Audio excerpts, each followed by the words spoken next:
fuel subsidy is organized crime should be removed. Peter Obi backs Tinubu. The presidential candidate of the Labour Party, Peter Obi, has shed light on his support for the removal of fuel subsidies, but gave conditions to be met for the desired results to be achieved. Obi was said to have spoken to reporters at the Court of Appeal headquarters in Abuja on Tuesday. This was contained in a statement issued by the Obi Dati Media Office in Abuja. Obi was quoted as saying that his support for subsidy removal dates back to the Goodluck Jonathan era, when he served as a member of the Presidential Economic Management Team. Peter Obi said, "If you have followed me very well right, from the time I was a member of Jonathan's Economic Management Team, I consistently maintained that subsidies should be removed because I see it as organized crime. People were just stealing the resources of the country, and I showed empirically in my statistical analysis that we are not consuming the amount of fuel they claim we consume." The former Anambra State governor differentiated his idea of subsidy removal from what is happening in the country now, that they are linking him to the two options available to a person having a toothache. He explained that if you approach a dentist to remove a painful tooth, he will apply a local anesthetic to numb the area around the tooth, so you cannot feel pain. Noting that it was not the same thing as pulling the tooth forcefully, the pain you feel will be different. The Labour Party presidential candidate further said, "For me, I'll go with the approach of a dentist while supporting the removal of the tooth because I won't want to go through the pain of forceful removal." Recall that even when Jonathan wanted to remove it, they came up with various relieving policies like Trophy and others. If you read my manifesto, you will see clearly how I plan to remove subsidy. I will govern with the people and show them statistically and empirically what we are getting and how we are deploying it. The problem in Nigeria is that when people say, "Let's go and suffer, let's go and sacrifice," they don't see the results of their suffering and their sacrifice. Anyway, I'll be a very happy person if it is well utilized. But what do we do about the black rulers and their greediness? President Asiwaju Bola Ahmed Tinubu has said earlier that the removal of subsidy is bittersweet. It's in two phases. Number one is that the subsidy is being paid till the ending of June and early July. Although all marketers, they've taken what he has said, they've taken it and they've really amassed wealth to their own pockets, which is not so. President Bola Tinubu supposed to talk on this and supposed to give a command that they should stop it before the removal of subsidy. And also Bola Ahmed Tinubu, the president of Nigeria, has said the money gotten from the removal of subsidy will be enhanced in other sectors and it is going to be for the benefit of all Nigerians.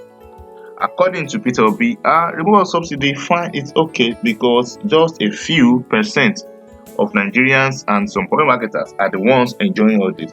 So it's better it is being removed and all Nigerians should enjoy this in different dividends. Anyway, if I am President Tinubu, I will make Peter Obi a mentor because Peter Obi is full of words, but we don't really know his capability of running this country. Fine, Peter Obi is a man of sweet words. He's a man who does not see anything bad. He's a man who is gentle and can he be a good fit for Nigeria because Nigeria really has decayed in a lot of sectors. Fine, Peter Obi can just be an advisor because he's a man that is their nose in onions and a man who knows books and he knows how to play politics. But can he really be called a politician? Peter Obi is just like a gentle politician. So can he be compared with the likes of Asiwaju Bola Ahmed Tinubu, Atiku Abubakar, who has been in politics for long and who knows the nitty-gritty of politics? Personally, Peter Obi and Asiwaju Bola Ahmed Tinubu need to come together because we can see some senses in what the presidential candidate of Labour Party, Peter Obi, has said, because he has goodwill for Nigeria. But will the cabals, will the government, and will the people, the godfathers in Nigeria, really allow him to rule? Fine. If he's put there, will he turn his back on them and is going to fulfill all these promises? Well, that's a rhetorical question that needs to be answered personally by those who are involved. What I'm even saying is that Tinubu has already made Peter Obi his mentor already by using tactics and plans. Peter Obi said it when he was asked this question, even before the presidential election. He was asked, and he answered powerfully. He answered well. It's like Tinubu is using some of the tactics that Peter Obi said during the presidential debate. Anyone planning to go on strike now will think twice. It's true. NLC now, thank God they've cut off the strike. They will think twice because it's like Tinubu is right and Peter Obi has supported him based on his statement. Obi did not deny even his statement. He said he will make provisions and he said a plan while removing the subsidy. So plan, we must plan. If there's no plan, we see that all these agendas will come to nothing.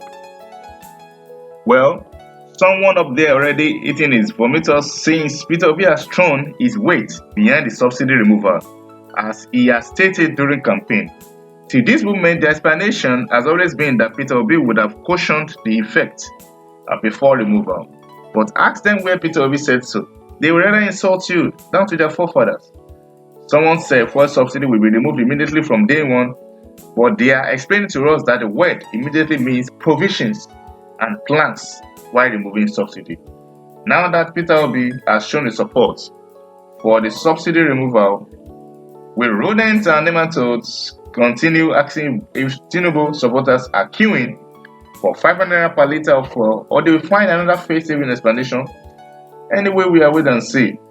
We should not let anybody be deceived that this fuel subsidy removal will improve the living conditions of the average Nigerian. That's what some people said. They said that it's just for some set of people and it won't be utilized. Well, some people said it's just another revenue generation scheme to make more funds available to the government.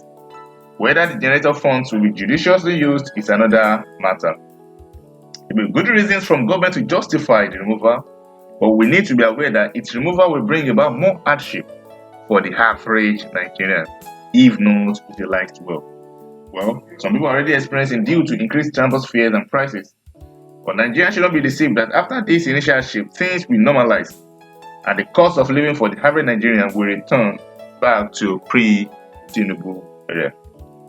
To me, the problem is not even the removal of subsidy, but the way and manner both former President Jonathan and now by President Tinubu did it. Both men announced the removal like the citizens are enemies who must be surprised. Nigerians don't need surprises. We need a wisdom to deal with one another.